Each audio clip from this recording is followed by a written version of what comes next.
Mccrea Lane in Darien. We gotta, we're underneath this tree. You notice we're missing, this is hosta, right? I'm sorry, not hosta, stilby. There's an area back here that we're missing a stilby. We gotta add more stilby. So we need 1, 2, 3, 4, probably 4 or 5 astilbe to fill in this area. Don't put anything here, and don't put anything between this plant, and don't put anything between that plant. But fill this area back here. There's like this gap, right? There's like this gap kind of right back underneath here. That's where we have to fill the astilbe. Then we got to replace this green velvet boxwood. That's snow damage. When we plow the driveway here, make sure we only plow the snow that direction. Don't plow into the plants on this side because we'll damage the plants. Then we're going to take out these 3 Weigela right here, and we're going to replace them with 11 variegated liriope, which is this plant. So we're going to do the same spacing here, equal over here, and carry them all the way down to the barberry. So take out these 3 plants and replace them with 11 variegated liriope. Then we're going to take out the coreopsis. This is the coreopsis. We're going to take out those 2. We're going to install 3 more of this plant, which is called Monroe liriope. 3 more in here to fill in this area between the barberry and the barberry. 3 more of the Monroe liriope. Got to replace the tree, I think, with the fastigiate hornbeam back there. Make sure there's irrigation around it. Maybe the irrigation is the problem. Maybe that's why it's dying.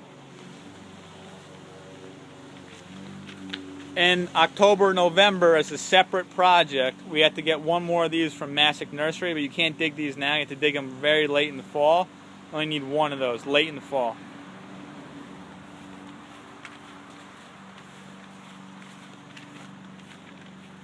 Take out these 3 Weigela. Same thing, take these out. Maybe save them. Maybe there's a grub problem here. I wouldn't be surprised if there's got insects underneath the ground. So just let me know when you dig those up if there's grubs underneath the ground. And then replace these with 3 other plants. I haven't decided which plants, but I'll let you know.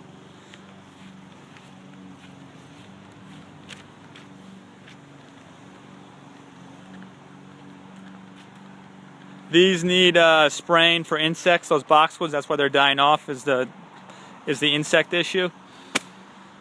Now over here, she wants to put all new plants in here. Okay, so new suggestions for in here is roughly 15 feet by 5 feet. Another suggestion for privacy around the air conditioners. Then she's going to take out these 2 Belgian block, 1, 2. Take out these 2 bluestone. These 2 bluestone come out. And then she's going to cut a curve with the diamond blade saw that goes like this and connects to the corner. So take out 1, 2 bluestone, 3 bluestone, 4 bluestone. Take all 4 of those out and cut a new curve from here to there. And again, you have to take out these 2 Belgian block and the cement joint right there. That cement joint has got to come out too, and it's going to look nice.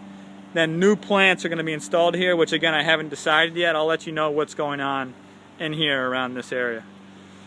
Okay. 1, 2, 3, 4, 5. Those are all called Lacoste. Just that these look lighter green because these are more shade. All 5 Lacoste get picked up and transplanted to the other side of the property. I'll let you know where those are going, but those are all coming up. These 2, 1, 2 astilbe are going to be moved back and planted where those 2 Lacoste were. So those 2 astilbe go where those 2 Lacoste were, and make sure there's irrigation there. This, I need to give suggestions of what to put in this area to replace the Lacoste. Probably, I'm thinking, well, some sort of a flowering plant, maybe a big viburnum in this area would be nice.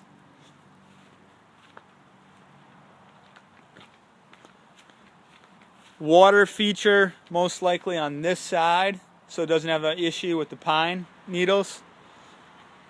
Then over here, flowering shrubs such as viburnum or long flowering plants. She wants color in this area, roughly 10 feet by 4 feet wide and relatively dense shade.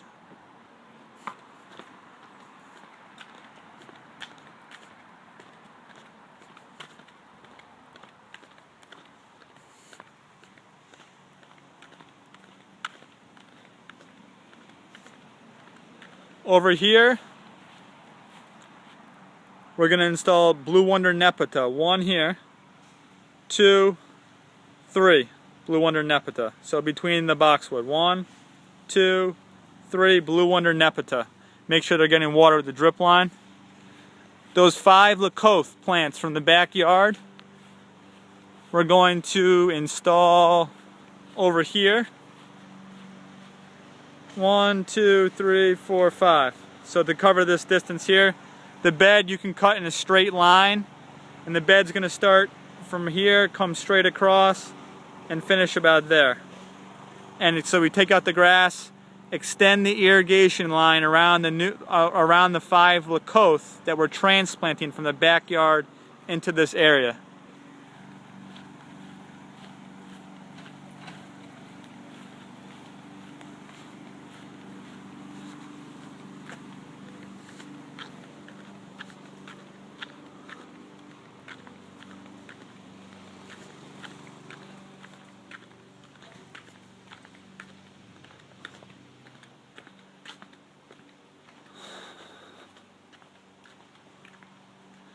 Next time you trim this plant, don't trim it back so much.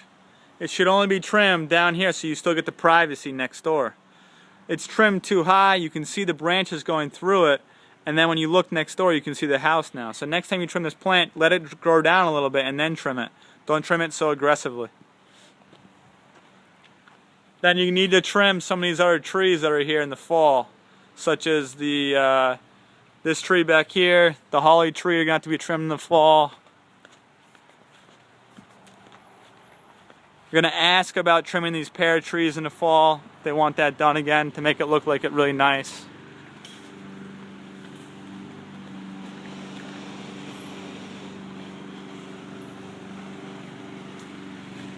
And then again, these 3 holly trees, 1, 2, and then 3 on the other side, those have to be trimmed in the fall.